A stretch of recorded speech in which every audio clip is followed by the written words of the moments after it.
María, estamos aquí en una nueva cita de Salud es Más, el espacio de Diario Sur dedicado a la salud y el bienestar, y en esta ocasión te tenemos a ti, José María Samaniego, jefe de urología del Hospital El Ángel, con el que vamos a repasar algunas de las claves de esta especialidad. José María, bienvenido.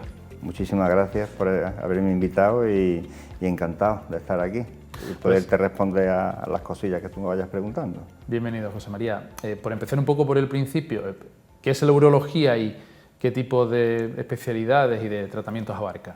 Pues la urología es una especialidad médico-quirúrgica que estudia la prevención, el diagnóstico y el tratamiento de todas las enfermedades del aparato urinario, tanto en el hombre como en la mujer, y en el hombre el aparato genital masculino. Es una especialidad amplia y yo diría que es una gran desconocida en la carrera, y los estudiantes cuando rotan por nuestro servicio y se dan cuenta de lo que es urología y lo que abarca, pues salen muy satisfechos. ¿Cuándo recomendarías empezar con las revisiones? Pues en un varón, para una detección precoz del cáncer de próstata, nosotros aconsejamos a partir de los 50-55 años. ¿Vale? Creo que es la edad que debe de un varón de hacerse su revisión. En gente más joven, a partir de los 40 años es cuando hay antecedentes familiares de cáncer de próstata. Él tiene un padre o el hermano tiene un cáncer de próstata, entonces aconsejamos a partir de los 40 años. No tiene ningún sentido hacerlo más joven, con 30 o 35 años, como vienen pacientes a la consulta. Quiero hacer una revisión de próstata, no tiene ningún tipo de sentido. Entonces sería a partir de los 50-55 años en la población general. ¿Y cuáles serían los síntomas que pueden provocar alarma a la hora de poder...? Pues los síntomas son muy parecidos a lo de la hiperplasia benigna, que es la patología benigna. Nosotros esa detección precoz es para el cáncer, porque sospechamos que puede haber un cáncer, ¿no? Hay que hacerle al paciente un tacto rectal, eso es indiscutible, y en manos expertas aporta mucha información, y hay que hacerle un marcador en la sangre que es el PSA, el famoso PSA que todo el mundo ya conoce. Pues con esas dos pruebas podemos saber si el paciente, o podemos sospechar si el paciente puede tener un cáncer o no. José María, has hablado del marcador PSA. Si se hace esa analítica, si se hace esa prueba diagnóstica y el marcador sale elevado, ¿qué puede indicar? Pues, hombre, yo siempre digo que una elevación, las cifras normales son entre 0 y 3, ¿vale? Entonces, una detección, una elevación única, hay que darle importancia, pero lo puede elevar otras causas. Por ejemplo, una infección de orina te puede elevar el PSA. Entonces, siempre aconsejamos repetirlo. Incluso a veces hay que darle al paciente antibióticos. Le da antibióticos, lo mantiene unos días con antibióticos y repite el PSA. Y si el PSA sigue estando alterado, entonces hay que hacerle una biopsia de próstata. Llegamos a ese punto del hipotético tratamiento en el que estamos compartiendo esta cita hoy contigo. Hacemos una biopsia. ¿Qué tipos de biopsia hay? ¿Cuál puede ser la que dé unos resultados más fiables que otras? Sí, básicamente, antiguamente solamente existía una, la ecografía, o sea, la biopsia transrectal, que se puede hacer con anestesia local, pero hoy en día es mucho más exacta la biopsia por fusión. Eso requiere que al paciente hay que hacerle una resonancia magnética previa, y esa resonancia magnética nos indica una serie de lesiones en la próstata. Entonces, la biopsia por fusión, que se llama, lo que te hace, como su nombre indica, es que te fusiona esa resonancia magnética con una ecografía que le hace en el momento de la intervención. Te fusiona esas imágenes, te da el aparato lleva un software, eso te da unas imágenes y es mucho más exacta a la hora de detección del cáncer de próstata. Requiere anestesia general, a diferencia de la transrectal, que puede ser de forma ambulatoria, con anestesia local, pero la de fusión necesita anestesia general. ¿Sería la de fusión, según nos comentas, la más precisa que se puede hacer? Es más precisa. Lo que pasa es que no se puede hacer en todos los pacientes, ¿vale? Entonces hay que ajustarla a un tipo de pacientes, por ejemplo, en gente joven, gente que ha tenido biopsia ya previa, negativa, entonces cuando estaría indicada esa biopsia por fusión, que previamente hay que hacer una resonancia magnética. Y en el caso de ese hipotético diagnóstico de cáncer de próstata, o sea, tú tienes a un paciente que le ha diagnosticado un cáncer de próstata, Primero tienes que estadiarlo, puede ser localizado, puede ser avanzado, en fin, vamos a suponer que tenemos un tumor de próstata localizado. Entonces al paciente se le explican, y esa es tu misión, hay que explicarle bien las diversas opciones de tratamiento. El paciente tiene que saber muy bien, porque él te ayuda a elegir. Hay tumores, como después si quieres podemos ver, que el tratamiento es único, pero en el de próstata hay diversas opciones, ¿vale? Y esas opciones tú tienes que explicárselo al paciente y el paciente elegir. Y las tres opciones básicas sería vigilarlo. Eso es impensable en otro tipo de tumor, pero en el de próstata sí se puede hacer una vigilancia activa. Vigilancia activa es citar al paciente cada 3 meses, le vas haciendo este PSA famoso, le puedes hacer tacto rectal y al año le tienes que repetir la biopsia, ¿vale? Para ver si el tumor ha progresado o sigue estando más o menos igual. Esa sería la vigilancia activa. En segundo lugar sería radioterapia, que puede ser externa o bien interna, con unas semillitas que se le ponen al paciente. Y la tercera opción pues sería la cirugía. Y dentro de la cirugía, la mejor opción es la cirugía robótica. Es lo más avanzado que hay y yo creo que dentro de la cirugía la mejor opción para un paciente es la cirugía robótica, porque tiene más beneficios que las otras técnicas. Háblanos, por ejemplo, esa cirugía pues robótica de la tecnología Da Vinci, por ejemplo, Da Vinci, que es la más conocida. Sí, es la más conocida. En realidad es una cirugía laparoscópica. Al paciente le hace una serie de orificios, le colocas unos trócares, pero en esos trócares ajustas unos brazos de un robot y el cirujano está a unos metros en una consola y va controlando esos brazos, ¿vale? Y entonces es una técnica que el paciente pues sangra menos, mantiene, quizás la principal ventaja es que es de las técnicas quirúrgicas la que mejor preserva los nervios de la erección, sobre todo en pacientes jóvenes. La erección es una cosa que afecta mucho a su calidad de vida y el paciente quiere mantener esa erección, y la cirugía robótica es la que, no es que la preserve al 100%, o sea, los pacientes tienes que explicarles que siempre se van a quedar con un grado de disfunción eréctil, pero la técnica que mejor preserva o que puede ayudar a que mantenga más capacidad de erección es la cirugía robótica.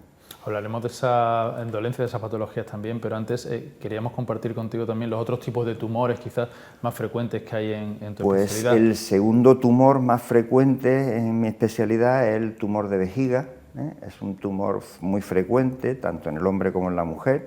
El principal síntoma que da es la hematuria, es decir, sangre en la orina. El paciente va a orinar y sin síntomas y sin nada, pues en vez de orinar de color amarillito, como se suele ser el color, pues empieza a orinar sangre, incluso con coágulos.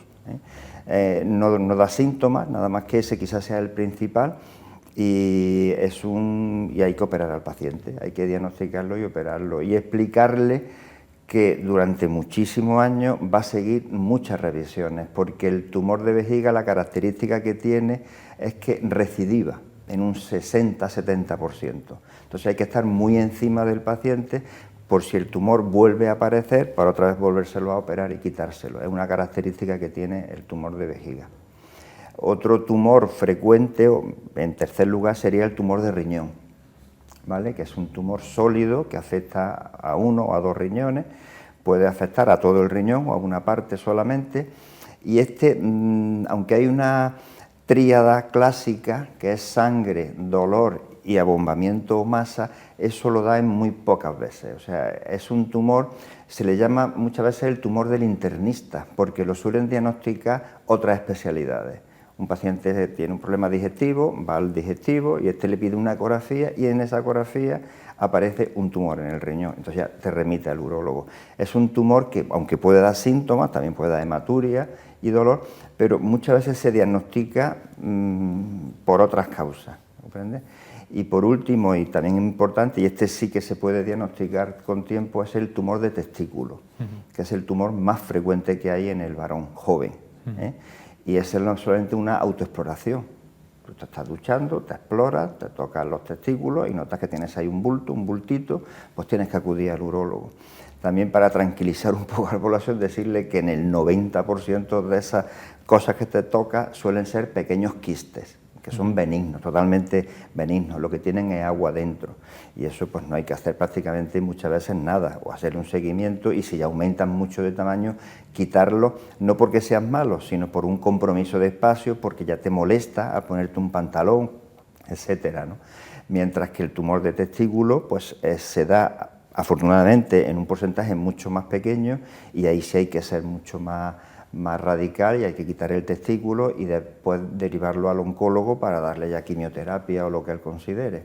Pero tiene una supervivencia muy alta. Un tumor de testículo, si se coge a tiempo, que basta con una sola palpación del propio paciente y lo coge a tiempo, las supervivencias son del 90% en muchos casos. José María, has hablado también de los problemas de erección.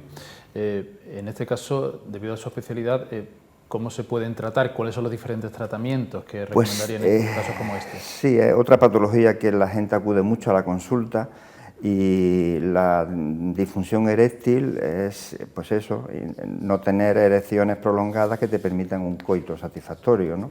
Entonces hay que intentar averiguar un poco la causa. Puede ser una causa arterial, por ejemplo, los diabéticos, enfermedades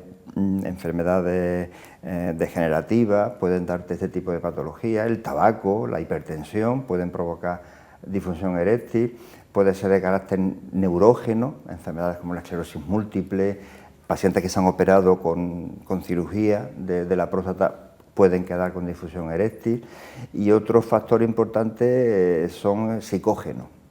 El psicógeno es un factor que hay que tener muy en cuenta. A veces te llega un chico de 20 años a la consulta que no padece absolutamente de nada, que está sano como un roble, y te dice que tiene problemas de erección. Pues entonces está claro que es un problema psicógeno, problemas de estrés, de problemas personales, de pareja, de lo que sea, ¿no? Y el tratamiento pues son a base de pastillas. El tratamiento inicial tiene que ser un poco escalonado, y eso hay protocolos que pueden ir variando, pero de entrada hay que dar pastillas, ¿eh? Los inhibidores de la 5-fosfodiesterasa, que se llama, y eso te provoca pues una erección más intensa y más prolongada. Las principales contraindicaciones son pacientes que tengan patología cardíaca severa, pacientes que tomen nitratos porque han tenido anginas de pecho, incluso infartos. En ese tipo de pacientes no se le debería de administrar este tipo de medicación, pero en el resto de los pacientes se pueden tomar sin ningún problema. Son caros, no están subvencionados por la Seguridad Social, y es el único contraindicación, un poco llamémosle, es el precio, es un precio bastante caro. Y si no responden a este tipo de medicación, la segunda fase podrían ser geles intrauretrales. Es un gel, viene una jeringuita, muy bien explicado el manejo, cómo hay que hacerlo en el manejo, y entonces el paciente se lo pone en la uretra, y eso le debe de provocar una erección, ¿vale?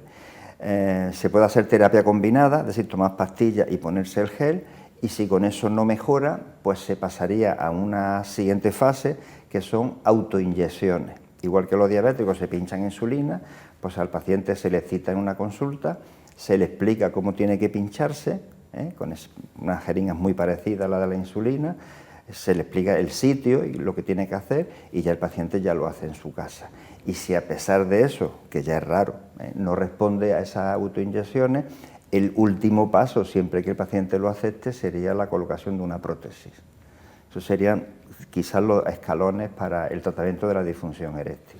¿Y depende el tipo del tratamiento del origen de esa patología?